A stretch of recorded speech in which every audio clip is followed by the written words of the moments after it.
Num pronto, isso faz sentido, de acordo com nossa mentalidade lógica e justa, mas no outro ponto não faz. Se uma pessoa pratica um erro e depois sofre as consequências, mesmo que ela suporte o castigo com paciência, ninguém a louva. Quem ficará admirado se Charles Manson, por exemplo, passar o resto dos dias atrás de grades, silenciosamente, sem se queixar? Não haverá muitas virtudes nisso, mas tenhamos isso sempre em mente. Quando uma pessoa pratica o bem e recebe em pago um tratamento adverso, mas o faz com paciência e humildade, Deus a aplaude. Um exemplo, o sofrimento e a morte de Jesus na cruz. Ele, o perfeito Deus homem, foi maltratado, odiado, injuriado, espancado e finalmente preso a uma cruz horrível. Recebeu sofrimentos cruéis, embora tenha vivido sempre servindo e se dando aos outros. Vejamos o texto de 1 Pedro 3,17. Porque se for da vontade de Deus, é melhor que sofrais por praticares o que é bom do que por praticando o mal. Pois também Cristo morreu uma única vez pelos pecados, o justo pelos injustos, para conduzirmos a Deus, mortos, sim na carne, mas vivificado no Espírito. Uma coisa é certa, se os homens tratarem dessa forma um ser perfeito, então os imperfeitos não precisam ter esperanças de escaparem os maus tratos. Se ainda não lhe aconteceu isso, provavelmente ainda vai acontecer. À luz desse fato, gostaria de dirigir a mensagem deste capítulo àqueles que já receberam maus tratos no passado, aos que os estão recebendo agora e também àqueles que são maltratados no futuro. Reação aos maus tratos. Uma reação negativa em paga a uma vida de serviço não é coisa nova. Remonta a muitos anos.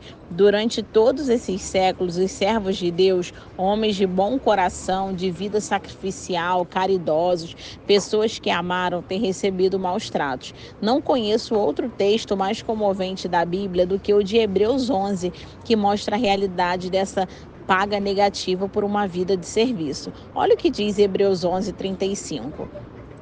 E algumas mulheres, por meio da fé, receberam de volta seus queridos já mortos, mas outras confiaram em Deus e foram espancados até a morte, proferindo morrer em lugar de abandonarem a Deus para ficar livres, confiando que depois disso eles se levariam novamente para uma vida melhor. Alguns foram escarnecidos e as suas costas foram dilaceradas com chicotes, e outras foram acorrentadas em masmorras. Alguns morreram apedrejados, cerrados ao meio, e a outros foi prometida a liberdade se renegassem a fé.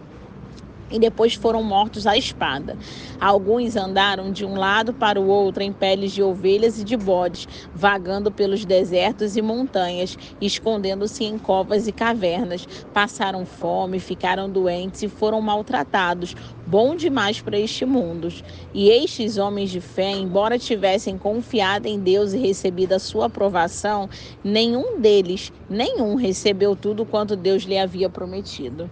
Torturados, rejeitados, ameaçados, famintos, doentes, mortos, homens que eram bons demais para esse mundo, atirados de um lado para o outro como se fossem bonecos de pano, embora só tivessem feito bem, servindo e dando-se aos outros. Se foi isso que sucedeu a eles, preciso dizer mais alguma coisa? Sim, talvez eu deva. Meu principal objetivo neste capítulo é preparar o leitor para o inevitável. Quando enfrenta uma desilusão desse tipo, logo surge um sentimento de amargura. Hoje existem muitos crentes que infelizmente se encontram fora de ação, correndo com ressentimentos e amarguras por haverem sido mal recompensados por terem agido certo.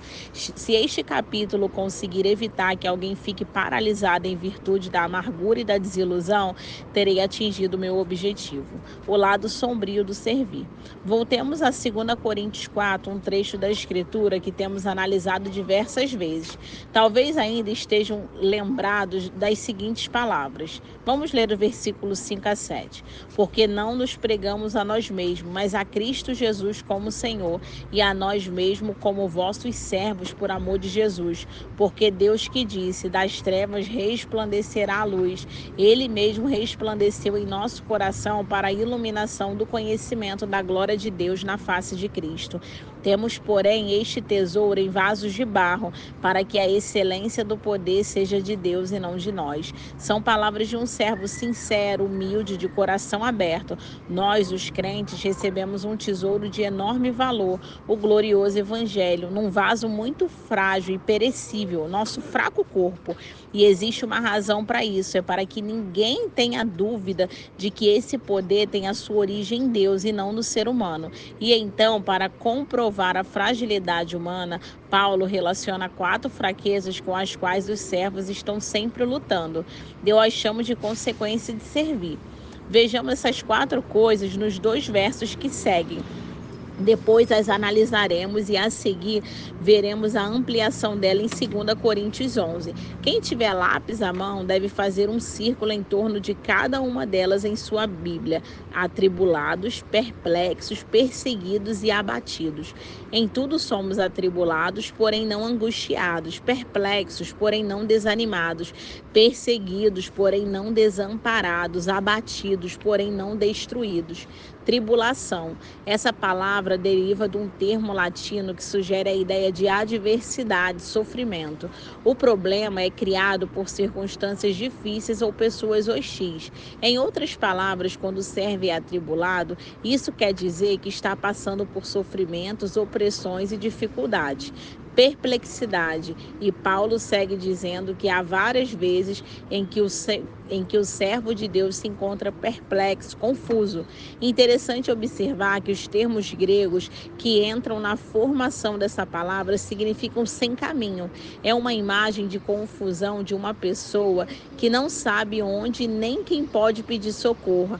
Ainda incluídas no significado desse termo estão as ideias de falta de recurso, sentimentos de vergonha e de dúvida quanto à medida a ser tomada.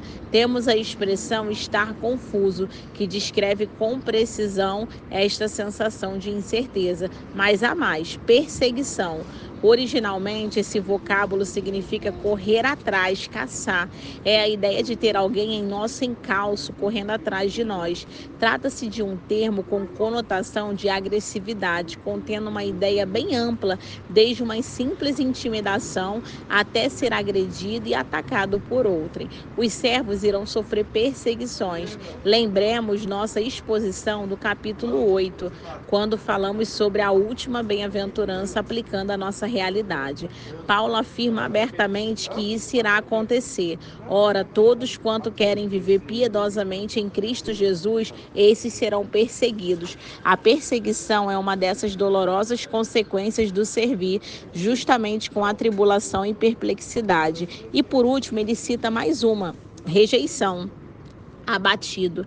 Essa palavra traz a ideia de ser derrubado, empurrado de lado ou expulso. É por isso que a tradução de J.B. Phillips diz derrubados, mas nunca vencidos. Que coisa espantosa! Embora façamos nossa obrigação com toda fidelidade e perseverança, embora ajudemos e servamos aos outros, podemos saber desde já que em certas ocasiões seremos atirados de lados e rejeitados.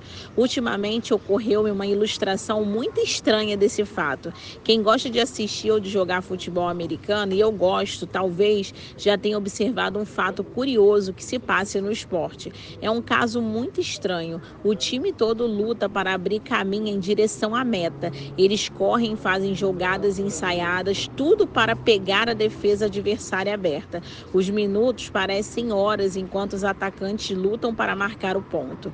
E de repente dá certo, uma jogada dá certo, um jogador de defesa se acha fora da sua posição e lá vai um rápido atacante para marcar o esperado gol. Assim que ele consegue fazer com que a bola ultrapasse a linha, ele a chuta com toda a força, impiedosamente. O homem nem pensa em dizer obrigada, bola. Já cheguei a pensar, e se a bola tivesse sentimentos? Se soubesse falar? Já imaginou o que ela diria depois de receber aquele bicudo? Ela tinha trabalhado direitinho, continuara perfeitamente perfeitamente inflada, não fugiu ao controle do jogador. Ele é a razão pela qual o time marcou pontos. E depois de todo o agradecimento que recebe, é um belo chute. Isso é que é rejeição. O mesmo acontece com os servos de Deus. Fazemos tudo certinho e depois somos postos de lado, e às vezes de forma cruel. Isso machuca qualquer pessoa. Servos, atenção, essas 4 palavras constituem um esboço de tratamento que podemos esperar da vida. São as 4 consequências de servir. De um lado sombrio, mantenhamos nossos olhos bem abertos quando pegarmos a toalha para lavar o pé de alguém.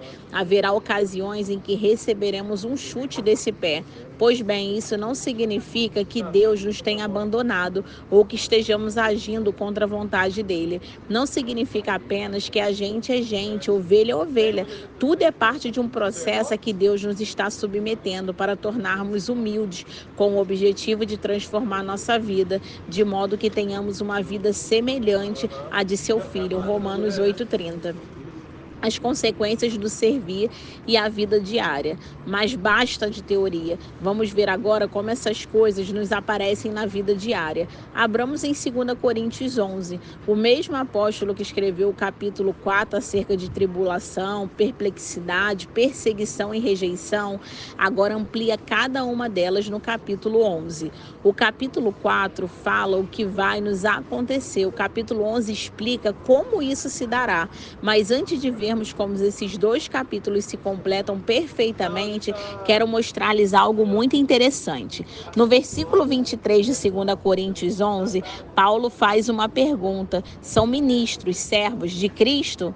Eu ainda mais. Imediatamente ele se põe a mostrar que tem mais direito do que os outros de se clamar servo de Cristo. Como? Pelas coisas que sofreu. Não é interessante? E nos versos seguintes, Paulo menciona diversas consequências penosas para mostrar a seus leitores que realmente ele é servo.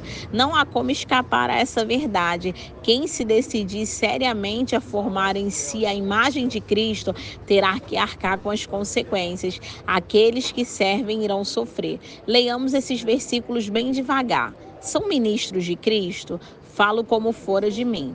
Eu ainda mais em trabalho, muito mais em prisões, açoites, sem medidas, em perigos de morte, muitas vezes, 5 vezes recebi dos judeus uma quarentena de açoites menos um. Fui 3 vezes fustigado com varas, 1 vez apedrejado em naufrágio, 3 vezes uma noite e um dia passei em voragem do mar, em jornadas muitas vezes em perigos de rios, em perigos de salteadores, em perigos de patrício, em perigos entre gentios e perigos na cidade, em perigos no deserto, no mar, entre falsos irmãos, em trabalhos e fadigas, em vigílias, muitas vezes em fome e sede, em jejuns, muitas vezes em frio e nudez, além das coisas exteriores, ao que pesa sobre mim diariamente, a preocupação com todas as igrejas.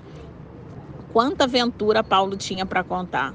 Lembre-se das 4 palavras de 2 Coríntios 4. O verso 23 a 28 do capítulo 11 constitui uma ampliação da mesma coisa, fazendo uma comparação dos 2 termos. Capítulo 4, tribulação, perplexidade, perseguição e rejeição.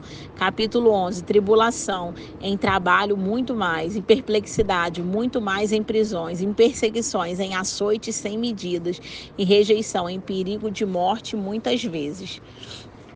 Está bem claro que os 2 textos se acham estritamente relacionados. Cada uma das consequências citadas no capítulo 4 é ampliada no capítulo 11, onde são mencionados alguns fatos acontecidos. Em trabalhos, dentro da categoria das tribulações estão os trabalhos que Paulo menciona quando diz: em trabalhos e fadigas, vigílias, muitas vezes em fome e sede, em jejuns, muitas vezes em frio e nudez, além das coisas exteriores, ao que pesa sobre mim diariamente a preocupação com todas as igrejas. Isso é trabalho. Interessante, raramente pensamos que um grande apóstolo como Paulo poderia ter sofrido de insônia, mas sofreu, às vezes por causa das privações como fome, frio e nudez, e às vezes por causa das suas preocupações com as diversas igrejas os quais havia se dedicado. diariamente, diz ele. Preocupações e aflições são elementos destrutivos e por vezes podem até matar. Fiquei ciente disso quando li um livro, Manual de Sobrevivência do Executivo, que aborda questões de estresse que os executivos suportam. No capítulo intitulado O Estresse do Executivo, os autores fazem uma avaliação do impacto causado no indivíduo pelas pressões que ele suporta, medindo em pontos o estresse provocado. Quanto maior o número dos pontos de estresse a quem uma pessoa é submetida em determinado período de tempo, maior sua probabilidade de sofrer uma doença física ou mental nos meses seguintes.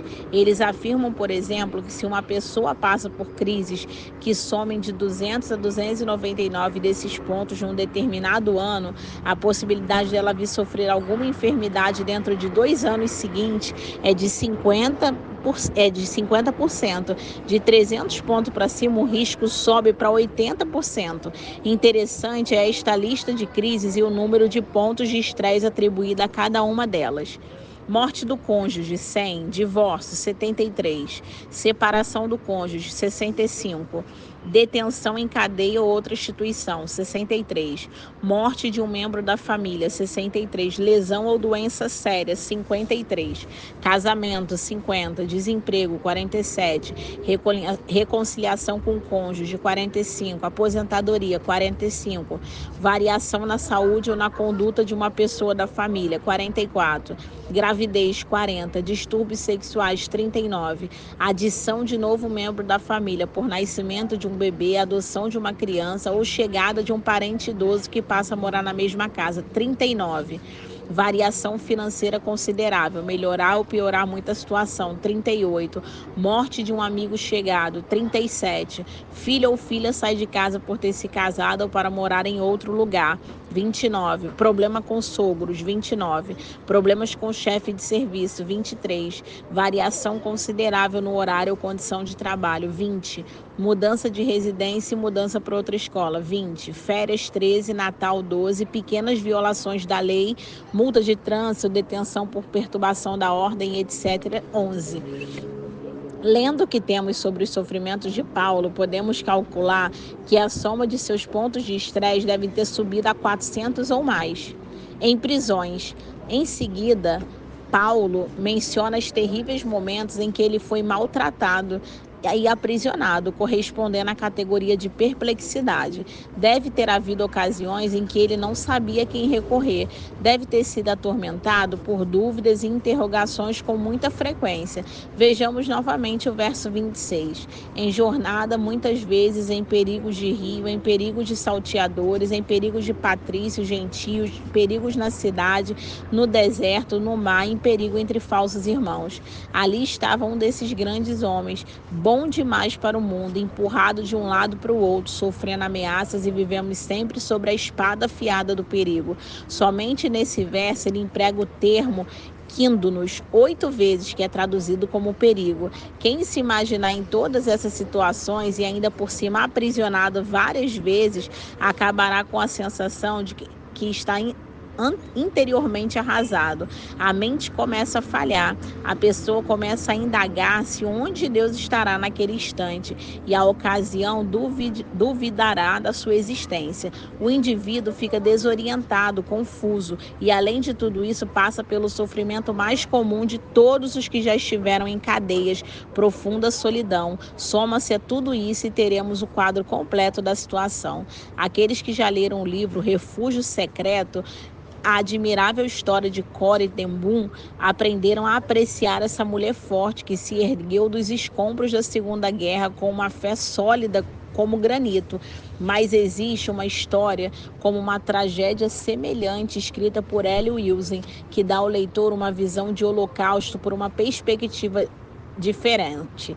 Esse livro, Night, como que nos agarra e não nos solta mais, em frases concisas e compactas, ela narra aquelas cenas e fala de uma perplexidade ao presenciar ainda adolescente um capítulo da vida que muitos de nós preferíamos esquecer. E esse jovem judeu presenciou tudo. Amigos judeus de sua cidade eram expoliados de todos os seus haveres e embarcados em vagões de gado, onde um terço deles morria morria antes de chegar ao destino. Viu criancinhas serem maltratadas, outras enforcadas, viu prisioneiros matarem companheiros mais fracos por causa de um pedaço de pão bolerento. Viu a sua mãe e a linda irmãzinha com toda a família serem atirados num forno cujo combustível era a carne humana. E o Deus de Eli foi morto, e em sua alma morreu também algo de muito querido e precioso. De todos os seus sonhos foram destroçados. François Mairac, o escritor francês, detentor de um prêmio Nobel, escrevendo no prefácio do livro de ele fala da primeira vez em que o viu. Foi então que compreendi o que me havia atraído para o jovem israelita, aquele olhar como de um Lázaro que acaba de sair do túmulo, mas ainda prisioneiro do terrível lugar por onde vagara em tropeções por entre cadáveres de vergonha. Para ele, o brado de Nietzsche expressa uma realidade quase palpável. Deus está morto, o Deus de amor, ternura, conforto, Abraão, Isaac, Jacó, desapareceu para sempre, bem distante dos olhos desse seu filho, subindo como fumaça de holocausto humano exigido pela raça, o mais voraz de todos os ídolos. E quantos judeus fiéis sentiram essa morte? Naquele dia horrível, entre tantos outros dias horríveis, quando a criança via isso mesmo, via um enforcamento de outra criança, que, como ela conta, tinha o semblante de um anjo triste, ouviu alguém gemer ali atrás. Onde está Deus? Onde ele está? Onde pode estar agora? Perplexidade. Trágica, terrível, perplexidade. São experiências como que acabamos de ler que nos deixam perplexos, mas não podemos ignorar a grande diferença que existe entre Corey de Boom e Ellen Wilson. Servos como Conan, que sabem suportar as consequências do servir, testificaram vitoriosamente da fidelidade de Deus, mesmo nos momentos de grande perplexidade. Em Açoite, correspondendo à categoria de perseguição, Paulo menciona vários exemplos específicos. 2 Coríntios 11, 24. 5 vezes recebi dos judeus uma quarentena de açoites menos um. Fui 3 vezes fustigado como varas, uma vez apedrejado em naufrágio, 3 vezes uma noite e um dia passei na voragem do mar. Será que podemos imaginar o que significa ser açoitado sem medida? Eu não consigo. Essa é uma realidade dos maus tratos físicos. Poucos são os que conhecem a dor em tais extremos, mas quem pensa que ele foi o único a suportar isso é porque não conhece a história dos mártires cristãos. No livro Fox de Mártires, temos relatos terríveis de uma vergonhosa perseguição. Não há como fugir disso. Os servos de Deus muitas vezes são usados como bodes expiatórios. Isso acontece com mais frequência no plano emocional do que no físico. Por alguma razão, a depravação humana gosta de manifestar-se dessa forma. Vejamos, por exemplo, o profeta Daniel, fiel, eficiente, dedicado ao máximo, honesto. Ele servia aos outros de coração sincero, mas o bem que fez voltou para ele às avessas. De acordo com o relato do 6º capítulo do livro que traz seu nome, as próprias pessoas com que trabalhava se voltavam contra ele. Elas se dispuseram a provar que ele não era um homem íntegro, decididos a provar a verdade que criam eles estivessem escondendo. Não deixaram nenhum cantinho da sua vida sem devasar. Já imaginou como isso deve tê-lo magoado? Vejamos Daniel 6. Então, o mesmo Daniel se distinguiu destes presidentes e sátrapas, porque nele havia um espírito excelente, e o rei pensava em estabelecê-lo sobre todo o reino. Então, os presidentes procuraram ocasiões para acusar a Daniel a respeito do reino, mas não puderam achá-lo e nem culpa alguma, porque ele era fiel e não se achava nele nenhum erro e nem culpa. Mas ao não encontrarem nada, os estudiosos da Bíblia muitas vezes gostam de dar ênfase a esse fato, e realmente devemos fazê-los. Mas vamos tentar por um momento nos colocar no lugar de Daniel. Somos objeto de uma investigação. Ouvimos cochichos a respeito do nosso caráter. Casos são contados de boca em boca, questionando nossas palavras e ações. Cada movimento que fazemos, cada passo ou gesto é visto como sendo suspeito. E, no entanto, não há nenhum pingo de verdade em tudo aquilo. Temos sido um modelo de honestidade, devotados a servir a outros e a honrar a Deus. E esse é o agradecimento que recebemos. Pois é preciso muita graça do Deus Todo-Poderoso para seguir em frente sobre tais circunstâncias e aceitar que a vontade dele sobrepuja a nossa, em perigos de morte. E existe outro tipo de consequência que é citado no capítulo 4 de 2 Coríntios e explanado no capítulo 11, em perigos de morte, que corresponde à categoria de rejeição. Em 2 Coríntios 4:9, Paulo afirma que somos abatidos e, por ilustrar o fato de que como estivera perto de morrer, menciona as seguintes experiências: em naufrágio 3 vezes, uma noite e um dia no mar, cercado de perigo, sem alimento suficiente, imposto a intempéries, escapou da morte ao ser salvo num grande cesto que foi arriado muralha abaixo. Ele não era criminoso, era totalmente inocente e, no entanto, foi incompreendido, maltratado e caçado como um animal ferido e odiado por aqueles que antes o respeitavam. O que aconteceu? Como um homem como Paulo podia ser alvo de um tratamento tão injusto e capaz até lhe causar-lhe a morte? E a outra indagação, ainda mais inquietante que essa: como Deus pôde permitir isso e por que o fez? É porque era parte de um currículo normal de curso de um servo, e ainda o é. Paulo reconhece que estamos levando sempre no corpo o morrer de Jesus, para que também a sua vida se manifeste em nosso corpo, porque nós que vivemos somos sempre entregues à morte por causa de Jesus, para que também a vida de Jesus se manifeste em nossa carne mortal.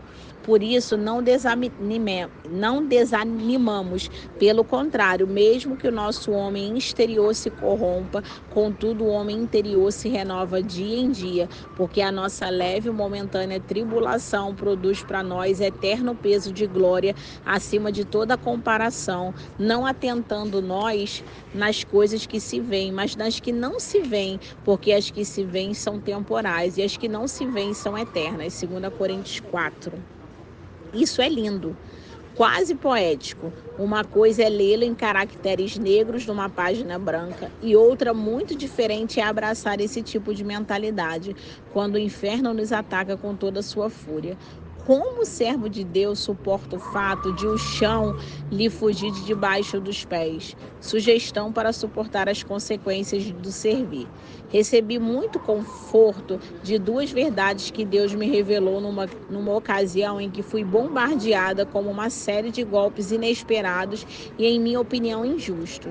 Nos momentos mais negros, esses princípios são para mim como uma âncora de estabilidade, meu único modo de sobrevivência. Atribulado, perplexo, perseguido e rejeitado daquela situação, apropriei-me dessas 2 verdades e me agarrei a elas como se agarra ao mastro de um navio. O marinheiro batido por ondas bravias, ventos fortes e chuvas incessantes. Deus atravessou comigo esse período e me protegeu, impedindo que me tornasse amargurado. E como esses princípios deram certo para mim, quero transmiti-lo aos leitores, correndo o risco de parecer simples demais. Gostaria de sugerir que não apenas os anotassem, mas também que os memorizassem. Posso assegurar-lhes que um dia ficarão felizes em tê-lo lido. Eles têm base bíblica, mas não vou citar todos os textos para não ficar muito longo. Eis a primeira verdade a ser reivindicada quando estivermos sofrendo alguma consequência do servir.